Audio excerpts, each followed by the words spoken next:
दोस्तों इस समय पूरे अमेरिका के अंदर कोहराम मचा हुआ है और मचे भी क्यों ना, क्योंकि पिछले 2-3 दिनों के अंदर एक के बाद एक कई सारे अमेरिकी बैंक धराशायी होना शुरू हो चुके हैं और करीबन 600 बिलियन डॉलर का फटका अमेरिकी सरकार को लग चुका है। और बताया जा रहा है कि ये और भी ज्यादा बढ़ेगा क्योंकि अमेरिका के बैंकिंग सेक्टर की हालत बहुत ज्यादा खराब है और ये भी कहा जा रहा है कि आने वाले कुछ दिनों में कई और बैंक दिवालिया घोषित हो सकते हैं। और यकीन मानिए इसका भयंकर नुकसान अमेरिका को तो होगा ही, साथ ही नकारात्मक प्रभाव दुनिया के सभी देशों पर भी पड़ेगा, चाहे वो भारत या चीन ही क्यों ना हो। वो कैसे, वो मैं आपको आगे बताऊंगा, लेकिन पहले ये जान लीजिए कि अमेरिका के कौन कौन से बैंक कोलैप्स हो चुके हैं। तो सबसे पहले नंबर 1 पर आता है सिलिकॉन वैली बैंक, जो अब से 2-3 दिन पहले ही कोलैप्स हुआ है। और यकीन मानिए बहुत ही ह्यूज बैंक था ये। इसके अंडर करीबन 209 बिलियन डॉलर के एसेट मैनेज किए जाते थे। तो मेनली ये बैंक डील करता था दुनिया भर की स्टार्टअप कंपनीज के साथ, चाहे वो भारत की कंपनी हो, चीन की हो, यूके की हो या फिर यूएस की हो,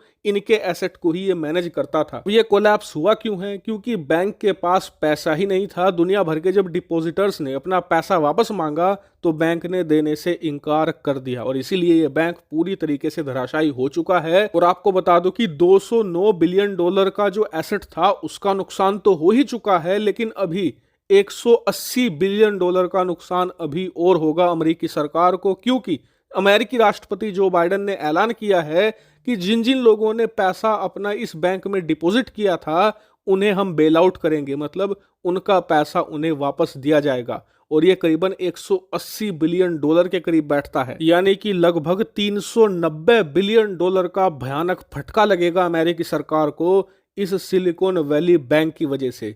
अब आते हैं दूसरे बैंक पर। दूसरा यहाँ पर बैंक है सिग्नेचर बैंक, और ये भी कोई छोटा मोटा बैंक नहीं था। दरअसल इसके अंडर करीबन 110 बिलियन डॉलर के एसेट यहाँ पर मैनेज किए जाते थे और इसी वजह से ये 2008 में जो लेहमन ब्रदर बैंक था, उसके बाद सिलिकॉन वैली बैंक है जो पिछले हफ्ते कोलैप्स हुआ है, उसके बाद ये सिग्नेचर बैंक अमेरिकी इतिहास का तीसरा सबसे बड़ा बैंक बन चुका है जो कोलैप्स हुआ है। और आपको बता दूं कि इसके अंदर भी बहुत ही ज्यादा हैवी डिपॉजिट था, करीबन 80 से लेकर 90 बिलियन डॉलर लोगों ने इसमें अपना पैसा डिपॉजिट करके रखा था, यानी कि जमा करके रखा था, और वो डूब चुका है। हालांकि अमेरिकी सरकार ने कहा है कि वो इसे भी बेल आउट करेंगे, यानी कि अमेरिकी सरकार को यहां पर भी 100 बिलियन के एसेट का फटका लग गया, उसके बाद अब 80 बिलियन डॉलर का भी यहां पर फटका और लगेगा, यानी कि करीबन 320 बिलियन डॉलर तो अमेरिकी इकोनॉमी से गायब हो गए, इनकी जीडीपी से खत्म हो गए इन बैंकों के डूबने की वजह से।